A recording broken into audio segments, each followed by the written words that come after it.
Hi, I'm Danielle Laporte, a yoga and meditation teacher as well as a business strategist by day.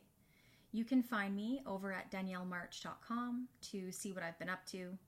But what that means is that I balance out a demanding corporate job with my online business. And well, a girl has got to have a solid planner to know the right stuff to focus on. So today I'll be objectively reviewing two different versions of the 2019 Desire Map Planner by Danielle Laporte. And most of you know that I've been following Ms. Laporte closely over the last decade, and I am a huge fan of co-creating your day, your week, your year, your life using the Desire Map method. In fact, I've traveled North America to facilitate workshops for Yoga Journal, Wanderlust, as well as right here at home at the Toronto Yoga Conference. And I've personally been using and purchasing the Desire Map Planner for 5 years now. Every year, without fail, it gets smarter, more beautiful, and more potent. And so here are the two versions that I will be reviewing today. This one is the brand new undated version in gold. Beautiful, isn't it? And this is the Old Faithful weekly version. And so the planner itself is built on the notion that soul comes before strategy. Because when you're clear on how you most want to feel, you'll know when to say yes and pencil something in, or to say no thanks and move on.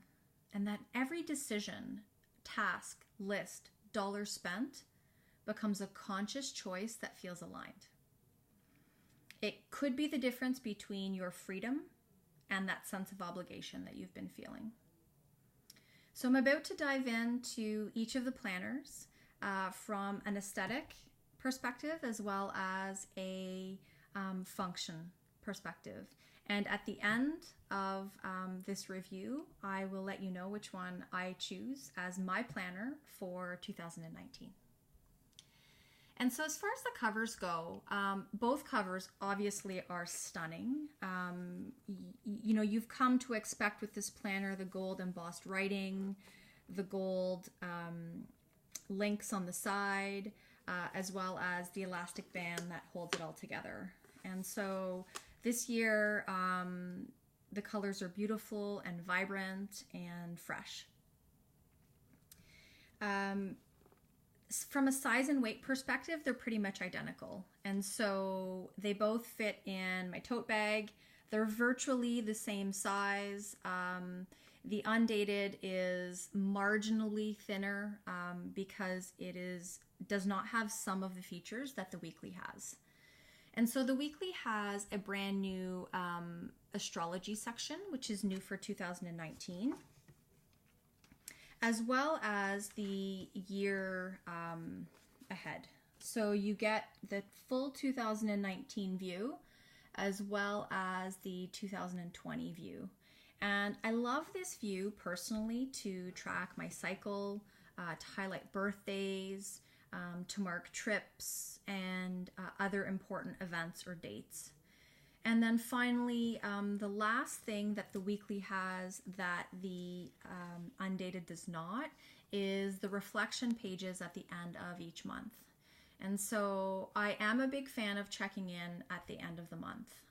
This tiny act can be what helps you pivot or act as a catalyst to begin again. And so there's no reason that you need to wait for a new year, a new season, a new moon to clear. And that is why writing down your core desired feelings every single day is so effective. Otherwise, both planners are pretty much laid out the same. There's lots of space to write out your daily priorities. There's also ample white space for you to jot down important notes, your core desired feelings, anything else that comes up during the day that's important. The tabs and the prompts are identical in both planners. So day by day, the pages are identical. The other thing on the interior that is identical in both planners is the paper. So again, this year it's silky and thick and Sharpie approved. They both have pockets at the back, which I use to just keep my receipts or hold my receipts, my business cards, and most recently my color swatches. So we're building a dream home, and my color samples, paint colors, come with me everywhere, and as does this planner. And so lots of space, white space and lined space throughout both versions to make lists, make art. For instance, my current planner is just littered with design inspirations, so sketches and random measurements even of vanities and rooms. And so both versions also have perforated tabs. Now this is a nice design feature that you won't find in any other planner.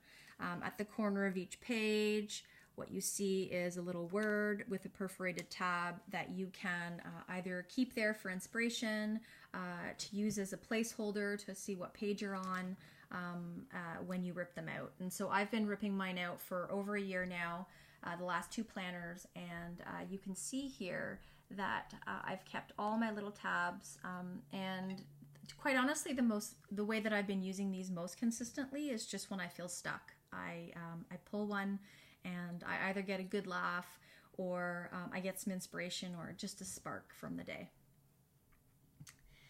And then while I've been using a weekly planner so far, I can envision myself using the Undated more like a journal.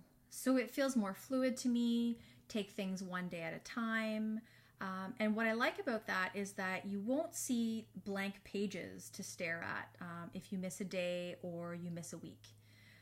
And for that reason, I also am sensing that the Undated is ultimately going to last a little longer. And you could start using this right away, which also I really like. Or anytime, right? So you don't have to wait till January 1st to start using this one. So finally, the last piece that is included in the weekly that is not in the Undated version are the actual monthly tabs. And so you can see in the weekly here, these sections in gold for this year. Each of these is a month. And the reason that I like that is that I can flip to a month in the future and then schedule something for the future. Whereas in the Undated version, you're not going to be able to do that because your months won't be marked. So given all of this, any guesses on whether or not I'm going to pick the Undated? I'm a little torn because the Undated, from a design perspective, I love that it's simpler and cleaner. And I'm going for simplicity this year, so I'm really called to this one. But I'm also going for focus this year, and I feel like this one is going to keep me on track, and the absence of the dates in the other one is probably going to drive me mad. And so check the comments below to find out which one I choose.